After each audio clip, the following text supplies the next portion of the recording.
unfortunately, this will be the last half season as a MotoGP rider.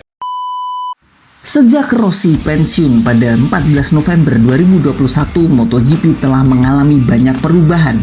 Memang tidak bisa dipungkiri jika pensiunnya mempengaruhi minat penonton pada balap motor ini. Pada musim 2023, Dorna pun memperkenalkan balapan sprint untuk meningkatkan daya tarik MotoGP khususnya penonton baru. Secara singkat, balapan ini berjumlah 11-12 lap dan digelar pada hari Sabtu. Sejak Rossi pensiun, Ducati kian mendominasi. Pabrikan Eropa selalu selangkah lebih maju dan pabrikan Jepang dibuat tak berdaya.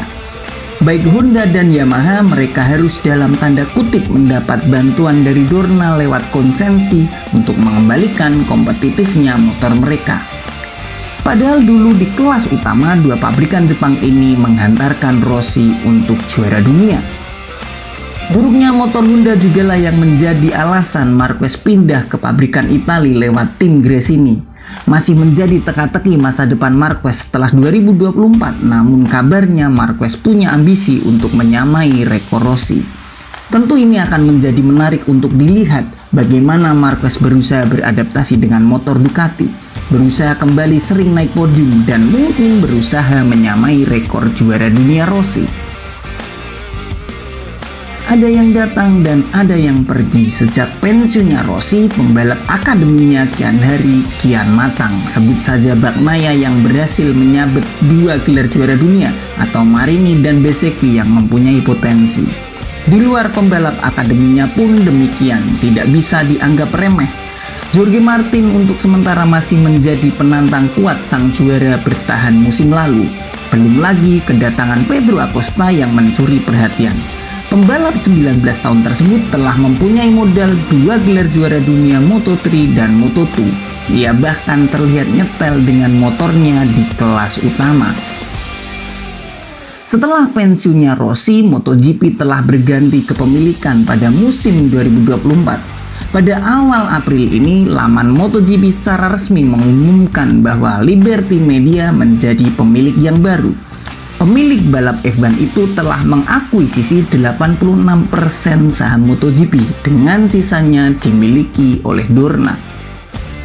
Liberty sendiri telah berhasil menaikkan popularitas F1 yang sempat tenggelam. Kendati demikian, Dorna masih memegang kendali atas teknis berjalannya lomba.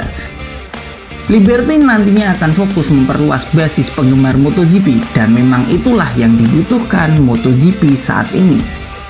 Setelah Rossi lama pensiun, lantas penggemar MotoGP masih merindukannya. David Brivio, mantan manajer Suzuki yang saat ini memimpin Trackhouse, mempunyai jawaban sendiri. Rossi adalah nama besar dan telah membawa popularitas MotoGP, bahkan akan sulit mencari sosok pengganti seperti Rossi. Menarik perhatian dan bertalenta. Namun Brivio yakin bahwa antusiasme terhadap olahraga ini masih tinggi. Ia menganggap bahwa efek Rossi telah luntur, namun antusias penonton masihlah tinggi. Dengan kata lain, MotoGP telah move on dari Rossi. Menariknya, Brivio adalah orang yang memboyong Rossi dari Honda ke Yamaha pada tahun 2003. Belum lagi kepemilikan Liberty Media diprediksi akan memberi imbas yang positif terhadap MotoGP. Rossi adalah legenda yang sangat berpengaruh di olahraga MotoGP, 9 kali juara dunia di semua kelas itu dengan rival yang silih berganti. Selepas pensiun, Rossi masih aktif membalap roda 4 dan memimpin tim akademinya. Lewat timnya inilah kita masih bisa merasakan semangat The Doctor. Sosoknya mungkin dirindukan untuk mengaspal, khususnya bagi para fansnya. Namun olahraga ini terus bergerak. Pembalap bertalenta kian bermunculan. Format balapan dibuat lebih menarik. Pabrikan Jepang berusaha bangkit dan kerjasama baru telah terbentuk. Sampai jumpa di video berikutnya. Terima kasih dan jangan lupa untuk subscribe.